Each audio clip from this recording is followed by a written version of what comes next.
Hello again, YouTube. This is the gig, man. Out here gigging it up right now. I'm doing DoorDash.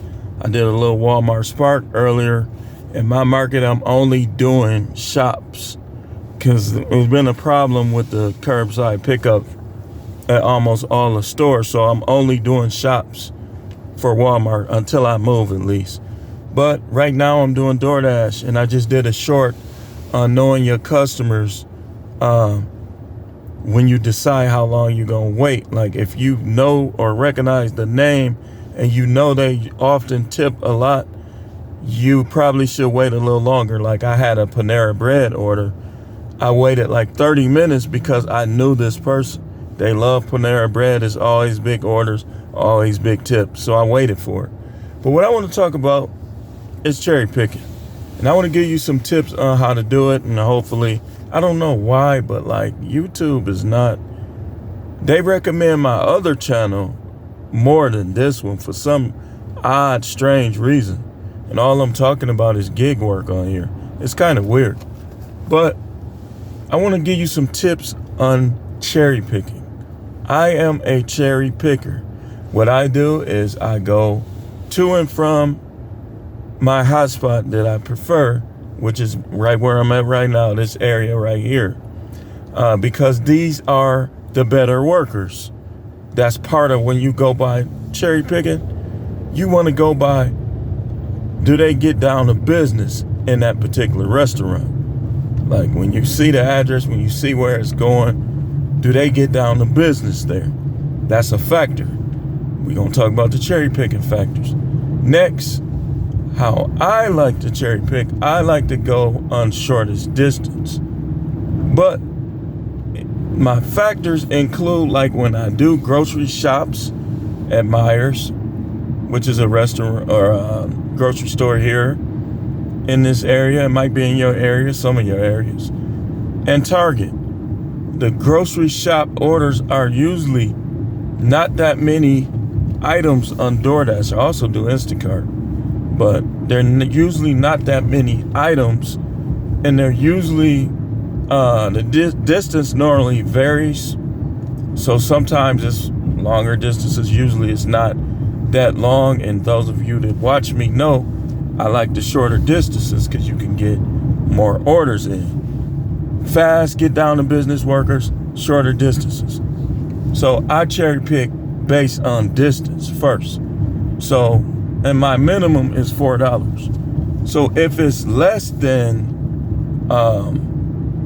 3 miles and it's $4 and it's good workers, I'm taking it. I'm gonna get it done quick. And more than likely what usually happens is they add on a second order to that order.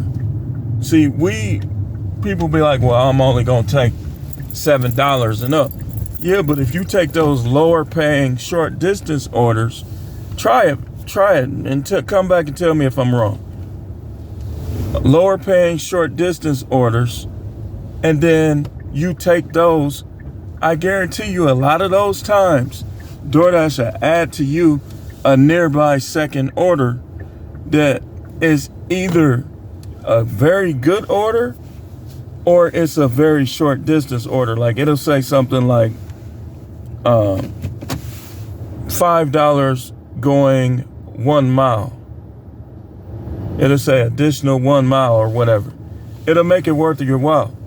So now $2.50, all that, we all need to avoid those.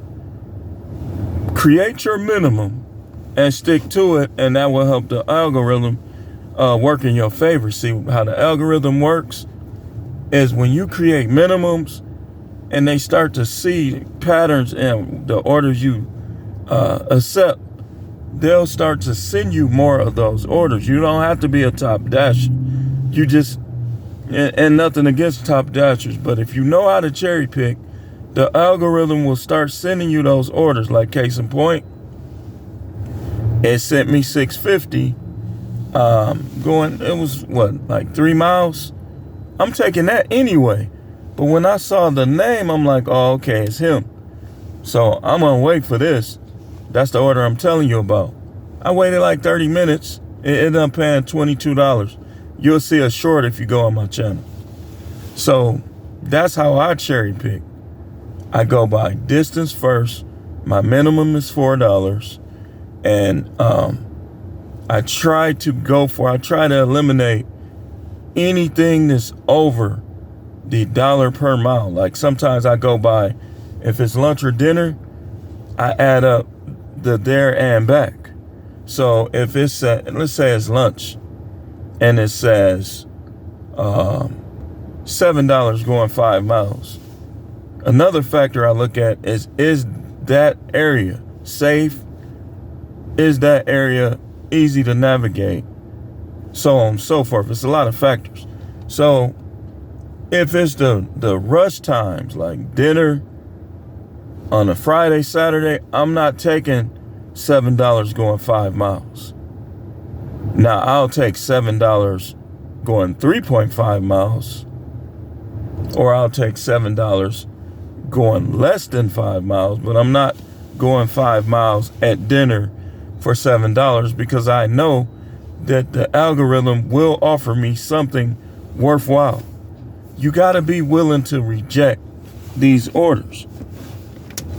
Don't take anything $2.50. Now, here's what happens in my area, and close.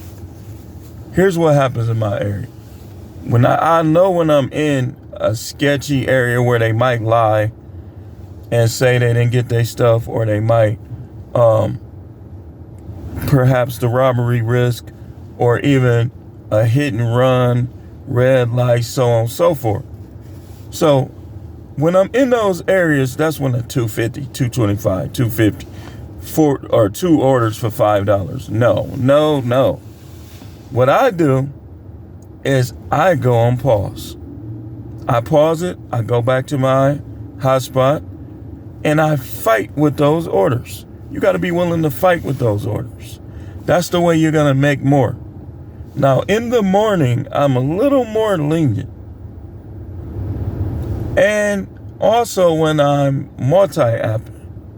And like today is Monday, I'm going to be a little more lenient, but not too much. So those are some of the things I do as far as cherry picking. Shortest distance, minimum $4. I like to add up the to and from distance to the dollar amount. So I like to go $1 per mile, but there and back. That's what I like to do. Now, I don't like to wait for an order more than 15 minutes. So sometimes if they don't give me anything good in more than 15 minutes, I'll sign out. I'll end the dash and I'll come back in. That's just me. I've been doing this since 2018. Or something like that. Yeah, 2018.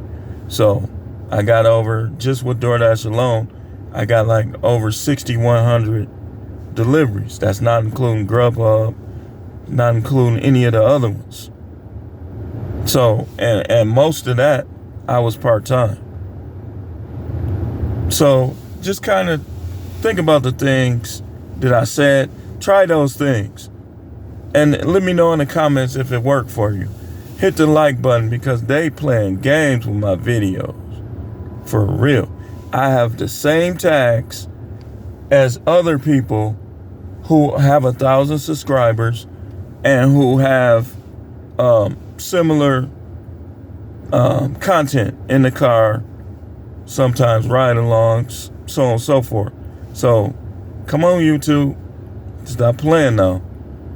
But anyway, thanks for watching.